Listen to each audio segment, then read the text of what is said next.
നമസ്തേ. Sugar reverse ഫുഡിൻ്റെ പാചകക്രമത്തെക്കുറിച്ചാണ് ഇന്ന് സംസാരിക്കുന്നത്. ഈ ഫുഡ് ഉപയോഗിക്കുന്ന പോലെ തന്നെ പരമപ്രധാനമാണ് അതിനാവശ്യമായിട്ടുള്ള പാചകവും അതുപോലെ തന്നെ സപ്പോർട്ട് ചെയ്യുന്ന മറ്റു കാര്യങ്ങളും. അതിനെ ആയുർവേദത്തിലെ പഥ്യം എന്ന് പറയും. മരുന്നില്ലെങ്കിലും രോഗം പഥ്യം കൊണ്ടു ശമിച്ചിടും, പഥ്യമില്ലെങ്കിൽ മാറില്ല 100 ഔഷധങ്ങളാൽ എന്ന് പറയും. അപ്പം ഇതുകൂടിയാണ് ഈ രോഗ നിവാരണത്തിന്, ഷുഗർ റിവേഴ്സിന് സപ്പോർട്ട് ചെയ്യണത്, സഹായിക്കുന്നത്, ഹെൽപ്പ് ചെയ്യണത്. അപ്പോൾ അതെന്തൊക്കെയാണെന്ന് നോക്കാം നമുക്ക്. ഒന്ന് നമ്മളുടെ ബ്രേക്ക്ഫാസ്റ്റ് പ്രധാനമായിട്ട് 2 ഘടകമുണ്ടെന്ന് പറഞ്ഞിട്ടുണ്ട്. ഒന്ന് ധാന്യങ്ങളും ഉണ്ട്, ഒന്ന് പൗഡറും ഉണ്ട്. ധാന്യങ്ങളാണെങ്കിൽ അപ്രോക്സിമേറ്റ് ഒരു 80-90 ഗ്രാം എടുത്തിട്ട് അത് കഞ്ഞിയായിട്ട് വയ്ക്കും. 2-3 മണിക്കൂർ കുതിർത്ത് കഴിഞ്ഞാൽ പെട്ടെന്ന് വെന്ത് കിട്ടും.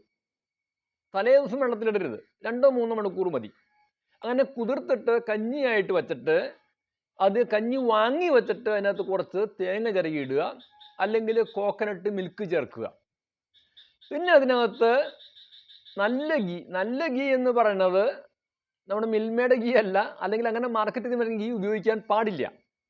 കാരണം ഗീക്ക് 2 കുഴപ്പമുണ്ട്. ഒന്ന്, അത് നാച്ചുറൽ ഗീ ആണെങ്കിൽ, അതായത് നമ്മൾ തൈര് കടഞ്ഞെടുത്ത മോരിൽ നിന്നുണ്ടാക്കുന്ന ഗീ ആണെങ്കിൽ അത് കൊളസ്ട്രോളിനെ കുറയ്ക്കും, അത് HDL വർദ്ധിപ്പിക്കും, അപ്പോൾ LDL കുറയും.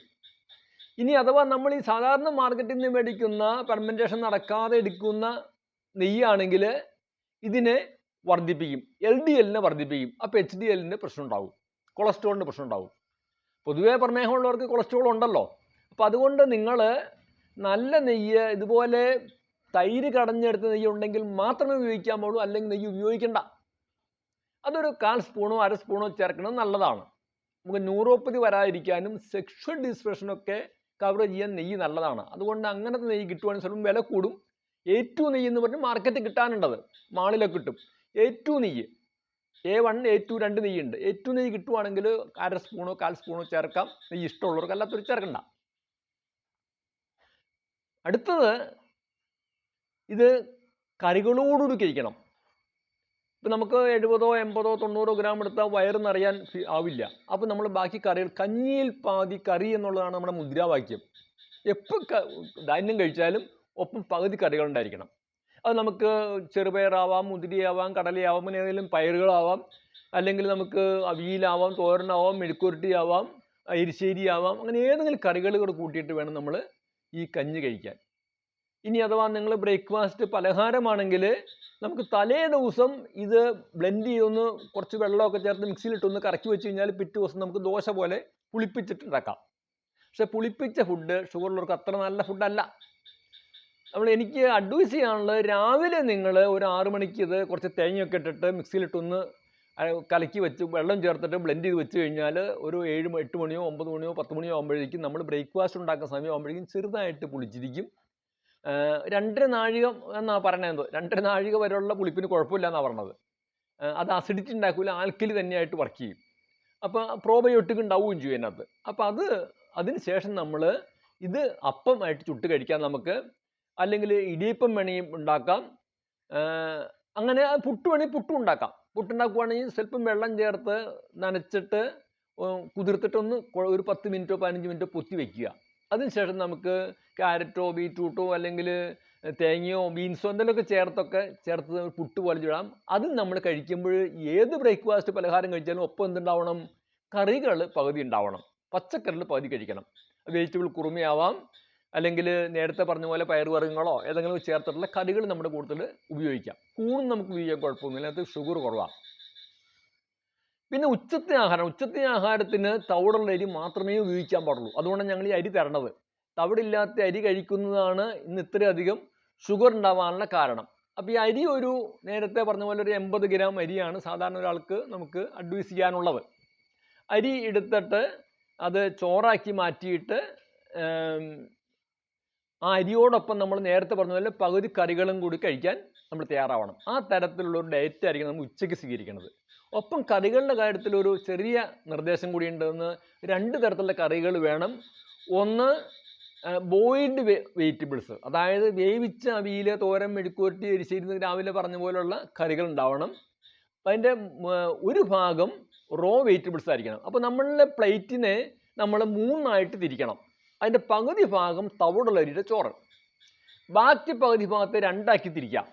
അതിൻ്റെ ഒരു ഭാഗം നേരത്തെ പറഞ്ഞ പോലെ ഉള്ള കറികൾ, ഒരു ഭാഗം റോ വെജിറ്റബിൾസ് ആയിരിക്കണം. അതായത് നമ്മൾ ഈ മത്തങ്ങ, കുമ്പളങ്ങ, കോവയ്ക്ക, ചൊരയ്ക്ക തുടങ്ങിയിട്ടുള്ള പച്ചക്കറികൾ ഗ്രേറ്റ് ചെയ്തെടുത്തിട്ടോ ചെറിയ പീസാക്കി മാറ്റിയിട്ടോ അതിനകത്ത് നമുക്ക് വേണമെങ്കിൽ കുറച്ച് കരിവേപ്പില ചേർക്കാം, കുറച്ച് ഇഞ്ചി ചേർക്കാം, അതുപോലെ നമുക്ക് വേണമെങ്കിൽ മുളപ്പിച്ച ചെറുപയർ, കടലയോ നിലക്കടലയോ ഒക്കെ ചേർക്കാം, തേങ്ങ ചിരണ്ടിയിടാം, വേണമെങ്കിൽ ഒരു പച്ചമുളക് ചേർക്കാം. അങ്ങനെ ഒരു ടേസ്റ്റുള്ള ഒരു സലാഡാക്കി മാറ്റിയിട്ട് ഈ സലാഡ് നമ്മൾ ഈ ചോറിനോടൊപ്പം കഴിക്കണം.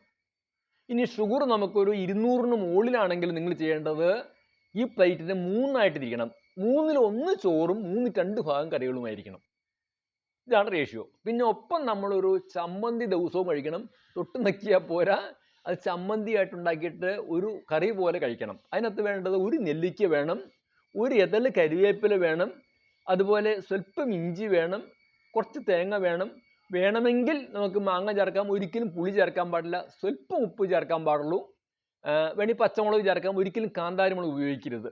അങ്ങനെയുള്ള ഒരു ചമ്മന്തി, ഈ ചമ്മന്തി നമ്മൾ ഉച്ചയ്ക്ക് ആഹാരത്തോടൊപ്പം ദിവസവും കഴിക്കണം. ഉച്ചയ്ക്കാണെങ്കിൽ കഴിക്കണം. അത് വൈകിട്ടത്തെ ആഹാരമാണ് നമ്മളുടെ സ്മൂത്തി. സ്മൂത്തി ഞാൻ നേരത്തെ പറഞ്ഞു, അതിനകത്ത് റിച്ച് പ്രോട്ടീനാണത്. എല്ലാ സാധനവും നിറഞ്ഞതാണ്, നമുക്ക് വിശപ്പില്ല, സ്ലോ ഡൈജഷനാണ്. അതൊരു 10-30 ഗ്രാം വരെ നമുക്ക് എടുക്കാം. ഒരു 2-3 സ്പൂണ് പൗഡർ എടുത്തിട്ട് അത് മിക്സിയിൽ ഇടുക. ഒപ്പം കുറച്ച് തേങ്ങ ഇനത്തിടുക. 10, 25, 30, 40 നിങ്ങൾക്ക് ഇഷ്ടമുള്ള പോലെ തേങ്ങ ദൂരം കഴിച്ചാലും കുഴപ്പമൊന്നുമില്ല. തേങ്ങ ചൂടാക്കിയല്ല കൊളസ്ട്രോൾ കൂടുന്നത്, പച്ച തേങ്ങ ഒരിക്കലും കൊളസ്ട്രോളിന് കൂട്ടില്ല. അപ്പോൾ അതുകൊണ്ട് തേങ്ങ അതിനകത്ത് ഇടുക. അല്ലെങ്കിൽ തേങ്ങാപ്പാൽ വേണി ചേർക്കാം, കോക്കനട്ട് മിൽക്ക് ചേർക്കാം. പിന്നെ അതിനകത്ത് വേണമെങ്കിൽ നമുക്ക് നേരത്തെ പറഞ്ഞാൽ സ്വല്പം ഗീ ചേർക്കാം. പിന്നെ ഫ്രൂട്ട്സ് ഏതെങ്കിലും, അതിനകത്ത് ഏത്തപ്പഴവും ഈന്തപ്പഴവും ഒഴികെയുള്ള ഫ്രൂട്ട്സ് നിങ്ങൾക്ക് ഏത് വേണമെങ്കിൽ ചേർക്കാം. ഇപ്പോൾ ആപ്പിൾ ചേർക്കാം, അവക്കാഡോ ചേർക്കാം, അതുപോലെ പൈനാപ്പിൾ വേണമെങ്കിൽ ചേർക്കാം. പൈനാപ്പിൾ ചേർത്ത് അടിച്ചു കഴിഞ്ഞാൽ വച്ചുകൊണ്ടിരിക്കരുത്, 10 പിന്നെ അത് കഴിക്കേണ്ടി വരും. അതുപോലെ പിന്നെ പേരയ്ക്ക വേണമെങ്കിൽ ഉപയോഗിക്കാം, അനാർ ഉപയോഗിക്കാം. അങ്ങനെ ഏത് ഫ്രൂട്ട്സും നമുക്ക് ഉപയോഗിക്കാൻ കുഴപ്പമൊന്നുമില്ല. ഫ്രൂട്ട്സ് ഒരു 10, 20, 25 ഗ്രാം ഉപയോഗിക്കാം. ഫ്രൂട്ട്സ്, ഷുഗറുള്ള ഒരു ഫ്രൂട്ട്സിന് പേടിക്കേണ്ട ആവശ്യമില്ല എന്ന് എനിക്ക് പറയാനുള്ളത്. കാരണം ഈ ഫ്രൂട്ട്സിനകത്ത് നമ്മുടെ ശരീരത്തിന് ആവശ്യമായിട്ടുള്ള അനവധി ഘടകങ്ങൾ അടങ്ങിയിട്ടുണ്ട്. അപ്പോൾ എനിക്ക് പറയാനുള്ള ഒരു 100 ഗ്രാം ഫ്രൂട്ട്സ് എങ്കിലും ഒരു ആൾ ദിവസവും കഴിച്ചിരിക്കണം, പ്രമേഹമുള്ള ആളിൽ.